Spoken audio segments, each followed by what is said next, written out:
Audio Jungle.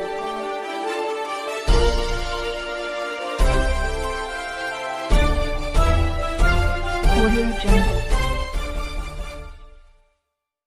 उदगीरात नेत्याच्या मैत्री अडून अवैध धंदे जोमात, वरिष्ठासह सर्व पोलीस का गेलेत कोमात? लातूर प्रतिनिधी. लातूर जिल्ह्यातील उदगीर तालुक्यात ग्रामीण भागात मोठ्या प्रमाणात अवैध धंद्याला उत आला आहे.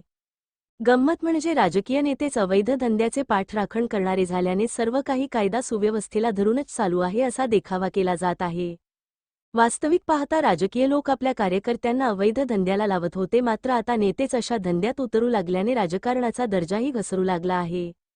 कोणीतरी कर्नाटकातून, आंध्रातून येतो आणि उदगीर शहरात अवैध धंद्याची पेरणी करतो आणि पोलीस मात्र चिरीमिरीच्या नादात गप्प बसतात, ही गोष्ट लाजिरवाणी म्हणावी लागेल.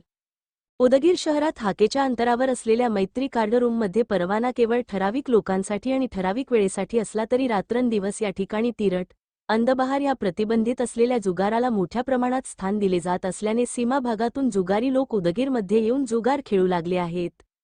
वास्तविक पाहता कार्ड रूममध्ये कोणत्याही स्वरूपातील जुगार खेळता येणार नाही. कार रूममध्ये मद्य विक्री अथवा मद्यसेवन करता येणार नाही. कार्ड रूम रात्री 10 नंतर चालू ठेवण्यात येऊ नये. प्रत्येक टेबलावर जास्तीत जास्त 4 व्यक्तींना किंवा खेळाडूंना बसता येईल. सदरील परवानगी ही वर दर्शविलेल्या कार्ड रूम टेबलासाठी वैध आहेत. त्यापेक्षा अधिक टेबल्स ठेवायचे असल्यास त्याबाबतची लेखी पूर्वसूचना या कार्यालयात किमान 15 दिवस अगोदर द्यावी लागेल. अशा स्वरूपाच्या अटी शर्ती आहेत. ना वेळेचे बंधन पाळले जाते, नाही मद्य सेवनाला प्रतिबंध केला जातो. जुगार हा तर या खेळाचा मुख्य उद्देश आहे, त्यामुळे नको ते जुगाराचे खेळही इथे मोठ्या चवीने खेळले जातात, अशी चर्चा खेळाडूंमध्ये आहे. मात्र इथे या सर्व गोष्टी पोलीस प्रशासन आणि महसूल प्रशासनाला माहिती असतील असे वाटते. मात्र राजकारणाचा बुरखा पांघरलेल्या या जुगारू प्रवृत्तीच्या लोकांना चव्हाट्यावर आणण्यात पोलीस अपयशी ठरले आहेत. वास्तविक पाहता जिल्हा पोलीस अधीक्षक अमोल तांबे यांनी पदभार स्वीकारल्यानंतर आपण कर्तव्य कठोर आहोत, कायदा सुव्यवस्था याला आपण जास्त प्राधान्य देतो असे दाखवले होते. त्यावरून निश्चितपणे राजकारणाच्या बुरख्यातून चालणारे अवैध धंदे बंद होतील अशी आशा उदगीरच्या जनतेला होती.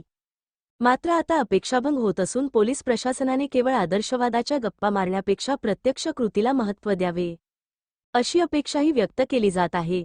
सीमा भागात आणि उदगीरमध्ये देखील कर्नाटक, आंध्र आणि नांदेड जिल्ह्यातील काही लोक मटका, गुटखा मोठ्या प्रमाणात चालवत होते. त्यात आणखी कार्ड रूमच्या अधिकृत लायसनच्या जोरावर नंगानाच चालू असल्याची ओरड होत असताना देखील पोलीस किंवा महसूल प्रशासन अद्यापपर्यंत कोणतीही कारवाई करत नसल्याबद्दल जनतेमधून संताप व्यक्त केला जातो आहे. कार्ड रूमसाठी जिल्हाधिकारी कार्यालयाकडून अर्थात करमणूक विभागाकडून फीस भरल्यानंतर त्यांना काही अटी आणि शर्तीच्या अधीन राहून परवानगी दिली जाते. त्या परवानगीचा कागद पोलीस प्रशासनाला दाखवण्यात येत असला तरी वास्तविक पाहता त्या कागदामधील अटी, शर्तीचे पालन या कार्ड रूममध्ये होते का, हे पाहण्याचे काम कोणाचे, हाही प्रश्न आता चव्हाट्यावर येऊ लागलेला आहे. वास्तविक पाहता अनुयायावरून नेत्याची प्रतिमा ठरत असते. असे असताना देखील नेत्याच्या मागेपुढे किंवा बगलेत बसणारे आणि सोबत फिरणारे जर अशा अवैध धंद्याचा आधार घेऊन सर्वसामान्यांची संसार उद्ध्वस्त करत असतील तर तशा नेतृत्वाला निश्चितपणे भविष्यात उदगीरकर स्वीकारणार नाहीत, अशीही चर्चा आता हळूहळू सुरू झाली आहे. अवैध मार्गाने पैसा कमावण्यात पटाईत असलेल्या या लोकांनी अत्यंत खालच्या पातळीवर येऊन जर अवैध धंद्याला बळ देण्याचा प्रयत्न चालवला असेल तर प्रशासनाने या गोष्टीकडे गांभीर्याने पाहणे गरजेचे आहे. पोलीस प्रशासनाच्या नाकावर टिचून हे अवैध धंदेवाले या कार्ड रूममध्ये खेळायला येण्यासाठी प्रलोभनही मोठ्या प्रमाणात देत असल्याची चर्चा आहे. लोकांचे संसार उद्ध्वस्त करण्यासाठी काही दलाल नेमल्याचेही बोलले जात आहे. हे जर सत्य असेल तर निश्चितच पोलीस प्रशासनाचे प्रतिमा मलिन व्हायला वेळ लागणार नाही.